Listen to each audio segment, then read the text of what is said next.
Hail Internet, it's Paul, it's Matt, the Dork Lords. We are here today talking about the finale of Season 1 of the Disney Plus Star Wars show, The Acolyte. The episode entitled, The Acolyte. It's the title track. Bold move making that the last track. That's right, the last track. Wow, you had to listen to the whole thing. We open with a continuation from the end of episode 6. Osha puts on the Cortosis helmet and unconsciously uses her mother's control powers on Chimere. He barely manages to remove the helmet from Osha's head before, succumbing himself. Osha has apparently seen the future. May force choking Saul to death while holding a lightsaber. Chimere says that since May apparently will kill Saul without a weapon, she'll be ready to continue her training. Osha says that she can stop May in time, so she knows where to go, Brendock, and he has the ship, so they agree to go together to see who can get to her first. We end with Osha killing Saul, so it wasn't May, it was Osha, killing Saul with the Force choke, then agreeing to be trained by Chimere. They leave May behind to be captured by the Jedi. She agrees to be mind-wiped so as not to give the Jedi any information. We see Chimere and Osha holding hands, looking out at the sea. And in the final shot, Vernestra meets with Yoda, apparently to tell him the truth of what happened. She previously lied to the Senate, blaming all of the deaths on Saul. So, and then he committed suicide. All that said, Paul, Yes. what'd you think of the finale? Well, I, said a few times now that I'll be glad when it's over, and so now it's over. Yep. I mean, there's going to be a season 2, and I guess I'll watch it. I mean, I wouldn't say it's a slam dunk there'll be a season 2. They obviously intend for there to be a season 2, so... Yeah, I would say it's a slam dunk. I mean, Okay. To make people mad that they wouldn't, I think, even though some people wouldn't be mad at all, but... Yeah, I would say I might fall in the I'm not mad at all that you let this leave it alone category, but okay. I feel like, I got you. It's an unfinished story. I think, it's funny. I think maybe if I was Michael, I think it's still Michael Eisner, isn't it? Yeah, who's in charge of the whole thing. It'd be like, let's see, if you're gonna insist on season 2, then okay, you can put Yoda in. But if they had said no, we don't know yet, then they, don't put Yoda in. So, okay. Yeah, You think the presence of Yoda confirms all right, if you can cameo Yoda, yeah, that means you get a season 2. I think it could have been better. I think they could have, the execution, the events I'm sort of fine with. I mean, the fact that it ended up being Osha that killed Saul, I think I pretty much called that, by the way. Yeah. I was like, I matted Saul early, and then I said that Osha would kill him without a weapon, although I thought it would be more like she would choose not to save him. Oh, right. As opposed to force choking him, which I'm okay. But, I'll give myself partial credit. I just don't think they did a good enough job of pulling it out. I don't understand what the significance of them being the same person is. I don't know what that means. Yeah, they did not do a good job of selling this virgins, which then became all important. It was like Saul's like, I have to show the council that this is a virgins, because somehow that means it's okay that I killed your mom. I don't know what that was all about. That didn't make any sense to me. It's little stuff that, I don't think he appropriately explained why he killed her, killed the mom, You mean, in other words, could he have saved his life a little better by actually explaining what happened? Yeah. Well, yeah. Yes. Yeah, it's like, okay, did you stab her with a lightsaber and she died? Okay, yes, that is one way you could just say it in a vacuum. Another way to say it would be, oh, your mom did what appeared to be a really threatening act, turned into this smoke monster, and then started to turn May into a smoke monster, I thought she was trying to kill the kid so that she couldn't come with us, and I attacked. Whatever. I mean, there's a lot of ways you could frame your kid without just saying. I mean, the way he said it out loud, it was just like, yeah, I think he. Yeah, like, I decided to kill her. I did the right thing. What? Yeah. Yeah. I mean, they pretty much made him the villain in this, which he, you could say. I guess that was a weird thing to me. Okay. When we get to the episode, The Choice, episode 7, the show seemed to be leading us down the path of, you see, this critical moment in the history of these characters is when Saul had to choose to save Osha at the expense of May. Right. And they showed that, and then in this episode, they show him seeing the broken bridge, and he's like, oh. But and then you're like, well, actually, no. It seems like that choice, because May survived anyway, so that's okay. We got through that. Maybe it was the choice to kill the mom, and maybe that's true. But then it also feels like, well, but the show gave him like at least some reason that she might be hostile. He was defending himself, defending his people. His fellow Jedi had been mind controlled. So you could rationalize your way into like, this was a threat, I had to attack it. It seems like the thing that is maybe the unpardonable thing is that he didn't tell Osha. He didn't say, I killed your mom, and he just let her think that her sister did it all these years, and that's the thing. I think that's the thing. But it's they threw in all of these different like red herring potential motivating factors that I'm like, maybe just narrow on the one thing, and that make it clear and clean, and then we can go, oh, I see. That's what all this is about. I don't know. I thought it felt like maybe the story changed direction at some point, and then they were like, how about this? We'll leave the bridge thing, but let's make it. I don't know. It got muddy. The motivations were muddy. On the list of decisions that ultimately I don't think are justified is Venestra's decision to lie about what happened on the planet. Just why is she hiding that when there's a real threat now? Right, right. And also then she is, I mean, she hasn't done it, so who knows, but the strong implication of the end of the season is that she's gonna tell Yoda. She's like, look, I didn't tell the Senate because the Senate will like come down hard on us, but Yoda's a Jedi, and so she's I got to meet with him. So she's gonna say, hey, that former student of mine who I thought I killed with my lightning whip, or whatever, is out there, and he was on the planet, and he probably killed a bunch of Jedi. Which would then mean Yoda knows, and then Yoda all these years has kind of been like, oh yeah, the Sith are around. I don't know, that makes a weird canonical thing there too, but whatever. Maybe he just thought, you know what? This Vernestra, I'll just pat her on the, oh, thanks, Vernestra. All right, I'll get back to you. Oh, crazy old Vernestra. And in Dara, it makes it even more sort of, why did she go along with keeping I mean, she was the one who basically commanded Saul to lie. Yeah, he was going to turn himself in, and she was like, nope. Don't do it. Her dream. You're going to, which, again, that reasoning didn't quite work to me. Again, we're talking about motivations not really adding up to the actions that they create in the previous episode. Here, I am not buying, why does Osha have feelings for Chimere? They met a day ago. He kidnapped her. While she was unconscious, he flew her to a planet that she didn't know, so basically putting her on like a prison planet, essentially. He talks to her for a few hours, tells her you should put that helmet on. She puts the helmet on, freaks out, takes it, gets taken off, and she's like, oh, my sister. And then they head out, and then by the end, they're like holding hands, and I'm like, this guy, what you know the most about this guy is like he was killing your group, tried to kill you.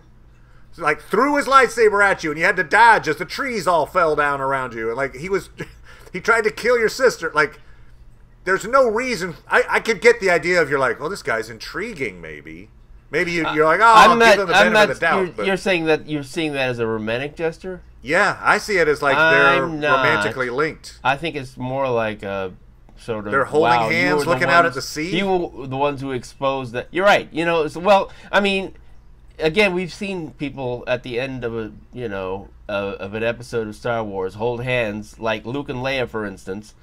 So, you know, friends can hold hands. I don't think they established that it was romantic. Okay. I don't think they did. All right. I think it's more like she trusts him now because he exposed that he was right all along. So I think that's what they're establishing. I don't think they're establishing that it's romantic. I mean, I could be wrong, but you know, in all no, you're right. Star It wasn't a strong implication. I could be totally reading into that. I remember he said something about like, you know, oh, if you practice you let yourself open to desires. It was one of the things he said about it. So, like he seemed to be indicating, like, hey, you know, you and I don't know. Maybe I'm probably wrong. In the comments, you guys can weigh in. Was the show implying a romantic connection between them, or simply, hey, I trust you? Okay, I guess I could buy either way. My impression was romantic, but I get your point. Why did May have to stay behind? Yeah. I think the ship, could have fit 3 people. It was probably a 2-seater technically, but, you know, given the situation, given that, fit 2 of them were really one person anyway. Yeah, exactly. Yeah, you're one person. It feels really selfish to leave her there and mind wipe her to save yourself. That's the whole purpose of it, is just like, look, we don't want... the Jedi to find us, and obviously you wouldn't want to give us away, so we'll steal years of your memories away and then leave you here. You'll get captured. They're going to question you. Anyway, thanks. Bye. What? That is... I mean, you would think if that's somebody you actually care about, you wouldn't do that to that person, right? Yeah. Yeah. I mean, I don't know. I guess the whole thing is like, wow, we want to train May so she can become train Osha so she can become the downfall of the Jedi, I guess. So, you know, May has to make that sacrifice. Doesn't removing her memories of her sister and then like her revenge quest fundamentally change who she is? Like that's I mean, they removed, she didn't know the name Osha, she didn't know she had a sister. Think of all that goes back before the accident 16 years ago. That's like from her, you know, I'm 1 year old and I'm conscious and I have a sister. Like they took all of those memories away so that they could get away. That doesn't sound right. That doesn't sound like something a good person does. Let's put it that way. You know, like, woo! Also, it did sound to me like it seemed a little counterproductive to take away the memory of your twin sister while she's standing in front of you. Because you do that and then like, oh my God, you look exactly like me. Who are you? Yeah. Oh, no, I wasn't here. Never mind. Maybe you wait till she's gone before you take the memories away, because then she's like, I don't have a twin sister. There was this girl who looked exactly like me though, and then she got on this ship with this guy. Yeah, I don't know. I wonder if, you know, in doing that, they erased in her mind what she looked like. And so maybe she's just like, oh, what a pretty woman I've met here. Oh. And then when she goes in front of a mirror, like, wait a minute. I mean, I wonder if we're related. The extent to which they stole. I mean, if it had been like, hey, there's a password and we need you to forget it. We're going to make you forget the password. It's another thing to make her forget essentially her entire past. I imagine the vast majority of the time she spent growing up was with her twin hanging out with her. Sure. So, anyway, it's just, I felt like they just kind of glossed over that. Like, well, you know what? She's going to be a team player, and she's going to volunteer. Like, really? Oh, you wouldn't make her do that. It just, wow. Anyway. I can see it as a cruel thing, because after all, they are Sith, you know. So. Okay. That's a point that I've got in this. That's a bad thing, right? Yeah, I'm not sure that they're saying it's a bad thing. So maybe that's what they're telling you though, and the fact that they could do that. So they're like, see how we pretended it wasn't a bad thing, but actually it's a terrible thing. We got you to think like a Sith, or I don't know. Because it is a very Scythian type of thing to just be, oh yeah, I'll just mind wipe you, and that'll save me at your expense, and you'll go to prison. So there you go. Okay, great, and you won't be able to defend yourself because you won't have any idea. All right, bye. What? I could see the turnabout when eventually, let's say, she gets her memory back. The Jedi help her get her memory back, and then I personally would be really put out by the fact that they, you know, like, yeah, I agreed to have my mind wiped, but you weren't supposed to say yes. I was saying it as like a, well, of course you wouldn't do that, but then you went ahead and did it? You sons of bitches. Then I didn't even know to be angry at you? So anyway, that I didn't really buy that that exchange. That felt forced to me. We got the bleeding of a lightsaber. That's a thing that's in Legends, where Sith can you know, change a lightsaber red. It is supposed to be a mood reading thing. Okay, because then it's sort of like oh, turn it blue. Like oh, now I'm on your side. You know, why are we fighting? It doesn't match my outfit. Hang down, on. And then, there we go. And then when now you put it's green. Down, like, oh, now I'll turn it red again. Stab you. The lightsaber fight again was cool. I like the little duel. Yeah, it was a good fight. You know, he throws the lightsabers and uses the Force to move them around. I thought that was a good choice. I felt like in the end it made slightly more sense, but why is that still the step necessary to? Oh, killing without a weapon? Yeah, continue. Yeah, why? they never explain that either. I mean, I guess if the actual lesson is you have to kill a Jedi using just the Force, maybe that could be more of a like just saying killing them without a weapon. Oh, I Force choked him. Oh, okay. Well, that's the lesson. Like if you'd have said I killed him by pushing him off a cliff. Yeah. You know, so I'm guessing maybe using Force choke or something akin to that is what lets you like continue your training to the dark side.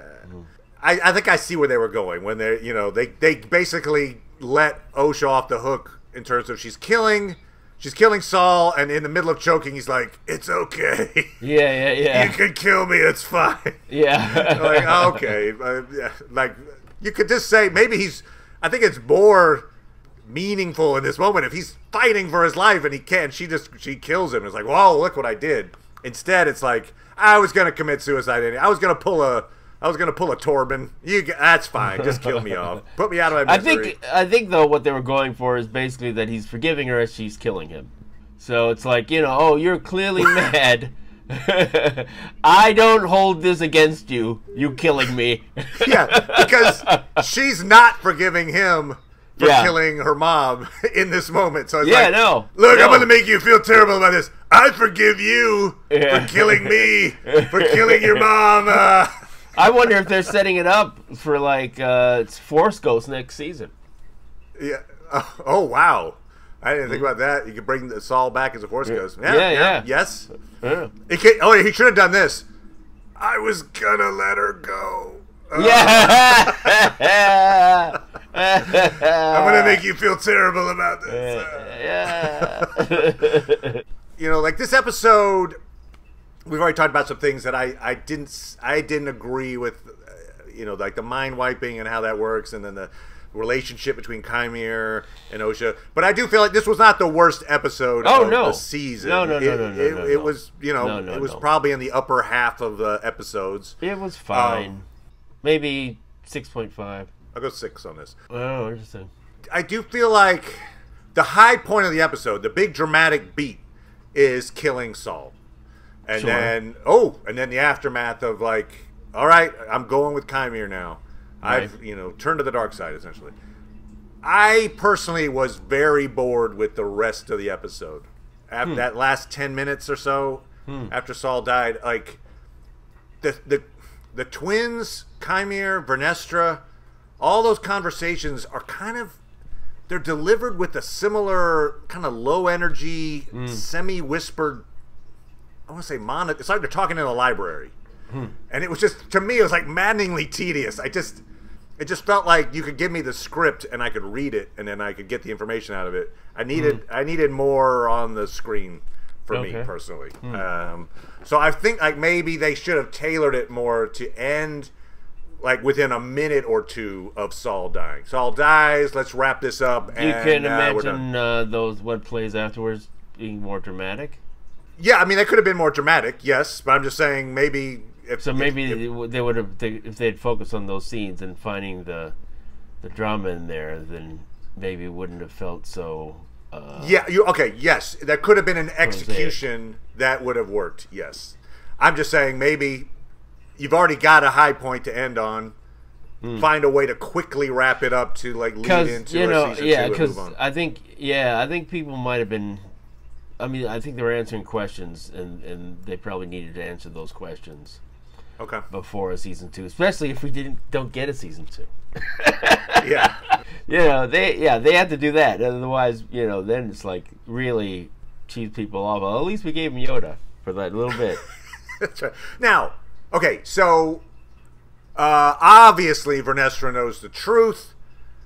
She knows that Chymir's around. She senses him when he doesn't have the helmet on the planet. So she's very aware that Saul didn't just kill everybody. I mean, they had him take off the helmet so he could be detected, but it didn't really correlate with he was in the middle of fighting Saul, and then he's like, "Let me remove this helmet. It'll be easier to talk to you." Oh no, I put it back on. They wanted the drama of seeing his face, so that's a good point. But to say Vernestra throws Saul under the bus in order to keep the Jedi from being Senate controlled. The senator scenes were pretty interesting. I liked the senator and his like. Yeah, they got a good actor there. Although it seems like everybody, you count Anastasia the witch, and then this senator. These are people who don't seem to have that much to do with the Jedi. They all seem to know. Look, there's gonna come a time when there's gonna be a terrible former Jedi who's gonna kill everyone and destroy the. Like, okay, old man, all right. That could never happen. Everyone knows except the Jedi, but yeah, she knows the truth. But then there's also other people that know the truth. I gotta feel like, for instance, Basil. The Bloodhound thing. He is very aware that Saul's innocent of murdering the Jedi. Yes. There's the fact that Indara was killed on a distant planet while Saul was very publicly teaching kids on Coruscant. Yes. It's pretty obvious he didn't kill Indara. It'd be very difficult to work that out. So there's just like, there's obvious ways that that's not true. I guess maybe it's just a scenario where they're like, for no reason to look under the cover. I just feel like with all those Jedi dying, and there's a bunch of Jedi who died. I don't know how many on the planet that Chimere killed, but let's say in the neighborhood of, if you count all the Jedi, maybe 10 Jedi maybe died, something around that line. Yeah, maybe I don't know. Maybe you would think more people would be like, "Did he do that? Maybe we should. Let's check." I would think there'd be more checking. Right. Maybe though they figure, you know what? They're just a bunch of kids. We can mind wipe them easy. Like, oh yeah, we haven't seen Saul in so long. We've had this substitute, Grover. You know, Grover's been teaching us, or Elmo. You know, the resolution wasn't so pat that it's like, oh, see, it resolved itself. No one's the wiser. I think a lot of people would be the wiser to what happened, but you know, so be it. We get a Darth Plagueis cameo. He was secretly on the same planet with Chimere and Osha. I would say surely Chimere would have sensed his presence just yards away. So I feel like the most likely explanation is that Plagueis is Chimere's Sith master at the moment. Okay. And he's observing his apprentice's recruitment from the shadows. In other words, Chimere knows he's there, but Plagueis is maybe just hyper aware of revealing himself to a non-Sith. So he wants the Acolyte to firmly commit before he'll like come out and be like, I will continue your training now, maybe. That's what I'm getting out of that. Okay. And then, of course, the Vergence in the Force. The first time we hear about the Vergence is through Plagueis trying to create life. That ultimately leads to Anakin. What's going to happen, though, is Plagueis is going to have his apprentice is Palpatine, who will kill Plagueis. And then because Anakin is a perceived virgin of the Force, he's gonna go and try to take on Anakin. It's like this cycle that goes on. It was like Chimere finding Osha.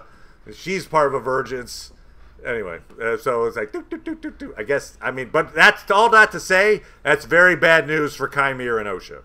Because they don't seem to have any part in the, like, the next thing of import, canon-wise, is Plagueis has an apprentice named Palpatine. So I'm not sure how that works, unless Chimere is an early Palpatine, which I don't think that's the case. Hint for season 2. That's a season 2 drop. I assume Plagueis would be helping to continue Osha's training. That's what I get out of that. Yeah, I don't know. I don't think they would take it out of the Chimere's hands. I think it's just going to be him saying, "Report to me." Okay, yeah, and to note, I mean, the show, retconned Plagueis a bit. He's technically not alive at this point, I think, but they made it much like they did with Ki-Adi-Mundi, Conehead. So you're accepting that you're accepting that you're not going Annie Wilkes on it.